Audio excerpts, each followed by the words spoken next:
আচ্ছা তোদেরকে একটা কথা বলি, আমাদের বন্ধু আছে না তহিদ, ওনাকে কালকে বিদেশ থেকে আসছে, চল ওর সাথে দেখা করিস। আচ্ছা আমি তো ঠিক চিনতে পারলাম না কোন তাহিদ।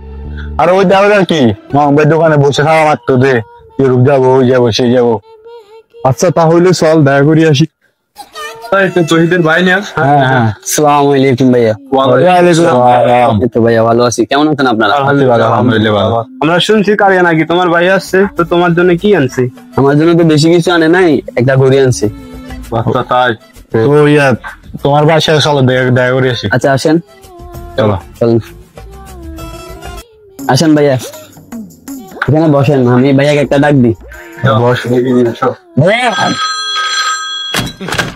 ঠিক আছে ভাই, কেমন লাগতেছ? আমরা বন্ধু ভাই আপনাকে বলু কি রে, কেমন আছো? অনেকদিন পর দেখা তোদের সাথে। ভালো আছো না? কোনো সামন কি অবস্থা তুই? কেমন আছো? এই তো আছি আলহামদুলিল্লাহ, ভালো আছি।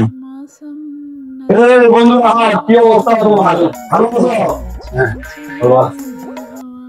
আচ্ছা চল আমরা ওখানে বাতাসে বসি। আরে চল বসি। আচ্ছা বন্ধু, বিদেশ তো অনেক বছর ছিলি, কি কি আনছিস বাড়িতে? কি বললাম তোরে, আসলে ওইখানে গেছি ইউরোপে বেটা, অনেক ডলার কামাইছি, প্রচুর ডলার। ওইখানে ভাই রাস্তা তো ডলার করে থাকে বুঝছস, মানে কি বলতাম তো। দেখছিস বন্ধু, এখন আর সবাই কমে নাই। কিছু বলছো বন্ধু? না তারপরে বল। তো মানে ওইখান থেকে আমি অনেক ডলার কামাইছি, কামানোর পরে এখানে একটা বাড়ি করছি, 2 কোটি টাকা এখানে গেছে, 2 বিঘা জমি কিনছি, এখানে প্রায় 1.5 কোটি টাকার মতো গেছে।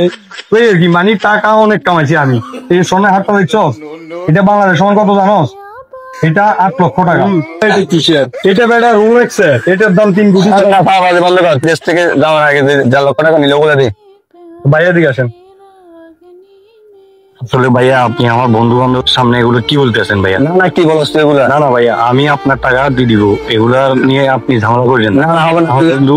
তুই মিথ্যা কথা কেন বলছ? তুই যে বাড়িগুলো আর কোনো বাড়ি তোর বাড়ি বলছ, কি বলছ তুই এগুলা তোর সামনে? ঠিক আছে ভাই, আপনার 1.5 লক্ষ টাকার বদলে আমি আপনাকে 3.5 লক্ষ টাকা দেবো। আপনি এখানে ঝামেলা করেন না আমার।